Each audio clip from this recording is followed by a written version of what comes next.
She used to be a suffocating loan shark. She pushed him to the brink of collapse, but when she got to heaven, a man walked toward her with deep gratitude. Haesuk never expected that she could make it to heaven, all because of a few good deeds she did while working as a loan shark. These acts of kindness she didn't even remember became her ultimate lifeline. That day in hell, when her sins were being weighed, her number landed exactly at 50 kilograms, right at the threshold for going to hell. But at that moment, she saw young Ae in terrible distress. A single tear of sorrow fell from her eyes. It was that one tear that brought her sins down to 99 kilograms. Young Ae had 0 sin points, so the two of them were sent to heaven together. They also received a tablet. When they opened it, it looked like a shopping flyer. One corncob was priced at 50,000 won. A single hair clip cost an incredible 2 million won. They were stunned. She said this was worse than the interest rate she used to charge.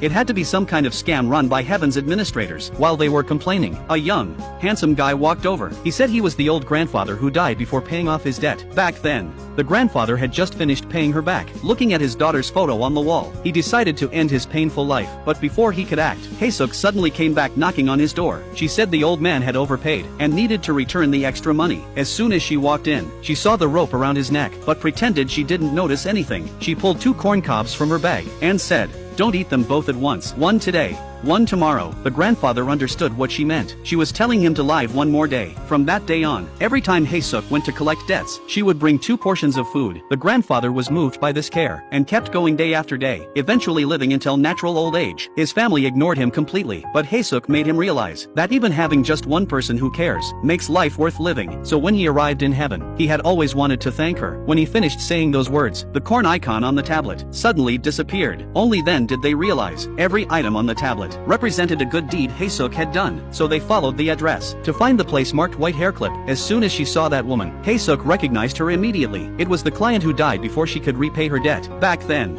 she went to the funeral home to collect money, but discovered the woman was all alone. She could barely even afford a proper funeral. After learning the truth, Haesuk paid for the funeral expenses herself. She even went to find other debtors. Anyone willing to help with the burial could have their debt reduced a little. She personally organized the woman's funeral and accompanied her all the way to the burial. She used to think her own life was hard enough, but seeing such a young woman die alone, she couldn't help but shed tears. Now, the woman could finally say those words to her face. "Thank you."